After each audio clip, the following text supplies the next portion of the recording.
Hello YouTube, welcome back. Today is week 2 of tRicK MiRRor book club. Thanks to y'all who have joined the Goodreads group already. It's not too late to join right now. You can join at the link below. It's also not mandatory to join the Goodreads group to be in the club. It just kind of serves as a good place for y'all to write your thoughts down, leave questions if you want, and like discuss with each other. But I mean, the YouTube comments down below kind of serve the same function. I personally just like Goodreads because you can also click on other people's profiles and see the progress that they're making, and I don't know, I just like keeping track of that kind of stuff. Alright, so this week we're talking about essay number 2, which is called Reality TV Me. I quite like this essay. It was very different from the first week's essay because I felt like the first week's essay was a lot more argumentative. So she pulled in a lot of evidence and interviews and like stories that weren't really hers, you know, which kind of like gives her this air of like objectivity. However, in this essay, she almost writes exclusively about her own story when she starred in a reality TV show, and I think this happened when she was still like 16 or definitely like a teenager. It was a show called Girls vs. Boys Puerto Rico, which I think I'm a bit too young to have remembered this show or the channel that it aired on, but when I did a little digging on Twitter, I'll link this down below, but she tweeted like a clip of her in the show like a year after this book came out, and I saw so many people like replying to that tweet being like, oh my god, I remember when this show aired, like that's so weird that I like never made the connection. Yeah, so in the piece she like goes really in depth about what the whole experience was like for her. She talks about a lot of the different ways that the show impacted her and her behavior, but I think the core argument that I remember from this was that there's this kind of cyclical pattern, which this whole concept of cyclical patterns comes up a lot in this book, but basically, so in this essay, there's this cyclical pattern of, you would think in reality TV you would end up presenting a version of yourself that is like not at all close to how you really are authentically. However, she says that because, well, especially in this show, the cameras were kind of on them like 24/7, and so you almost don't even like have the energy to like filter yourself. And she said that because of that, she felt like she was maybe even displaying an even more authentic version of her normal self, which was really surprising to read. Oh yeah, wait, another theme. Okay, so I remember last time I kind of read out some lines that I highlighted. I was just going through this piece and found some lines that I highlighted, and they're really cool. I also do want to include a question that I got from April. I loved your comment so much. I'll definitely respond to it in the Goodreads thread after I wrap up filming this video, but her main question was just, what passages stuck out the most to you? So that works really well with the format of reading out some highlighted passages. There's this one passage where she talks about memory and how plastic memory is.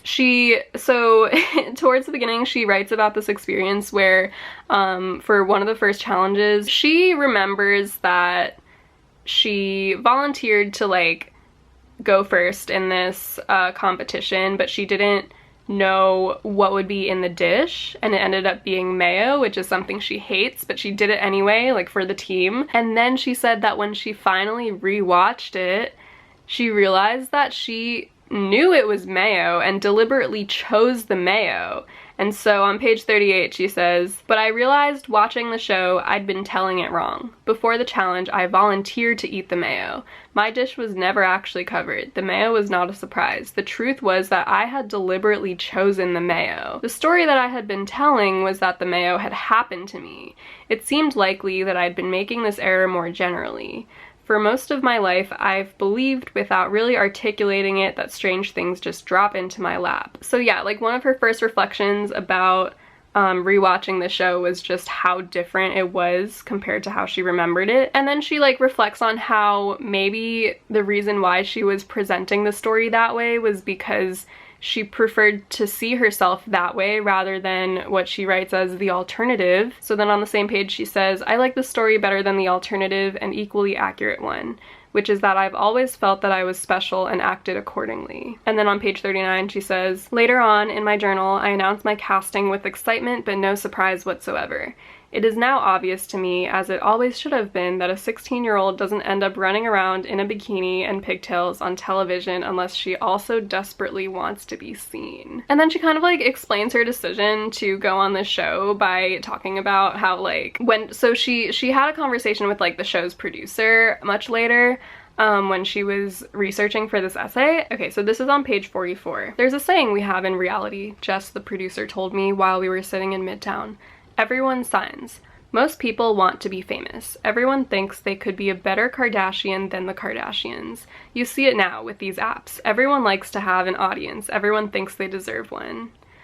In high school, I craved the sort of rapt attention that the girls versus boys cameras would provide me.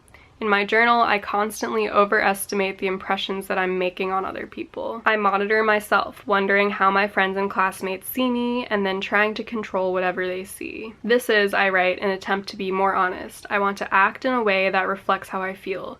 I want to live the way that I really am. But I also worry that I'm more interested in narrative consistency than anything. I worry that all this self-monitoring has made me, as I wrote in 2004, too conscious of what Gia would do in this situation, that I'm in danger of becoming a character to myself. Yeah, so then this comes back to the original point that I kind of summarized in the beginning. So on page 45, she says, on the show, where I was under constant surveillance, I was unable to get far enough away from myself to think about the impression I was leaving. When everything was framed as a performance, it seemed impossible to consciously perform. So she was saying that being on reality TV might even make people somewhat more genuine, even if they don't intend for that to be the case. But yeah, I think those were some of my favorite passages because I just felt very called out. Because yeah, I find the whole like childhood draw to like want to be famous to be very true for myself as well. Obviously she wrote about it because it applies to a lot of people. But yeah, I mean, it was a good moment for some self-reflection.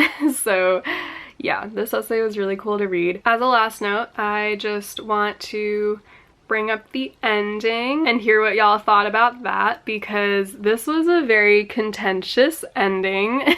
Because when I first read the ending and discussed it with some of my friends who'd also been reading it, this ending was very controversial because, so I'll read it out loud, but she's talking to Damien, who is her co-star, and he says, "We all wanted to be famous," Damien said, "except you."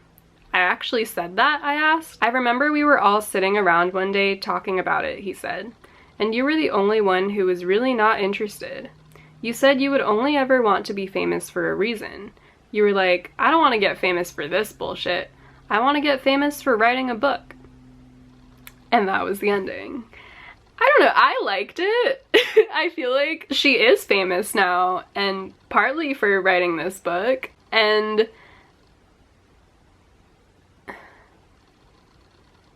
sorry, I got distracted because my foot fell asleep and now I'm like kind of like massaging it with my hand to get some blood flow into it, but it's just so interesting like being able to feel it with my fingers but not being able to feel my fingers feel my foot because of how like numb it is.